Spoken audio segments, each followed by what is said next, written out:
È stata occasione per fare una fotografia dell'economia veneta e proporre anche alcune soluzioni, alcuni incontri con aziende e categorie per affrontare la crisi. Andrea Andreoli.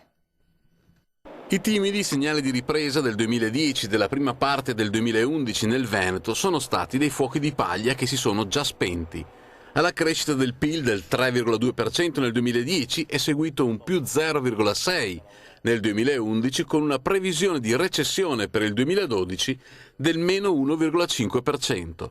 L'export della regione oggi è fermo, crolla la fiducia degli imprenditori e le sofferenze bancarie delle aziende continuano a crescere. La disoccupazione stabile fino alla metà del 2011 si è nuovamente impennata, chiudendo nel quarto trimestre al 9,6%, per i giovani addirittura al 22%, disoccupazione raddoppiata dall'inizio della crisi. Le famiglie subiscono tutte queste dinamiche con una contrazione del reddito disponibile ed una diminuzione della capacità di risparmio.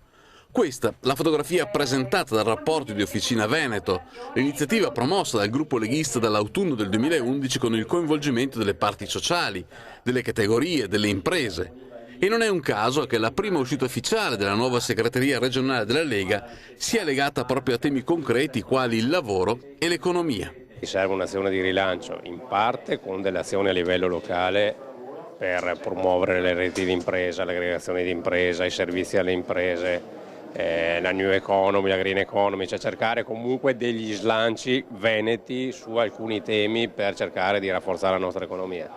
D'altro canto, se non c'è invece un'azione a livello nazionale che non sia quella della continua tassazione, ma sia quella realmente del far partire la crescita, per far partire la crescita bisogna ridurre la spesa pubblica e non puoi farlo neanche con la cosiddetta spending review che alla fine di fatto si tradurrà in tagli agli enti locali, in tagli alle regioni e questo poi vuol dire comunque andare a chiedere i soldi ai cittadini in altra maniera.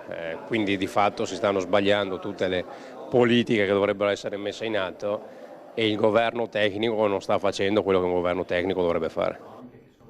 Il messaggio di un'iniziativa come Officina Veneto 2.0 è quello proprio di partire da dati concreti per arrivare a proposte precise e non a slogan demagogici. Famiglie in difficoltà, imprese in difficoltà, soprattutto sotto l'aspetto del lavoro, precariato giovanile. Su questo noi vogliamo dare delle risposte. Abbiamo già fatto partire dei tavoli specifici di lavoro con Officina Veneto 1.0, ora abbiamo la seconda, Officina Veneto 2.0, che significa su web, piattaforma su web per lavorare costantemente con le categorie economiche.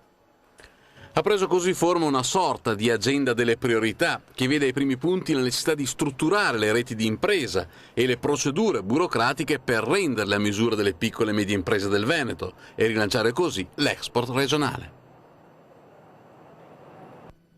E sarà proprio Flavio Tosi ospite domani sera da Mario Svirner a prima serata.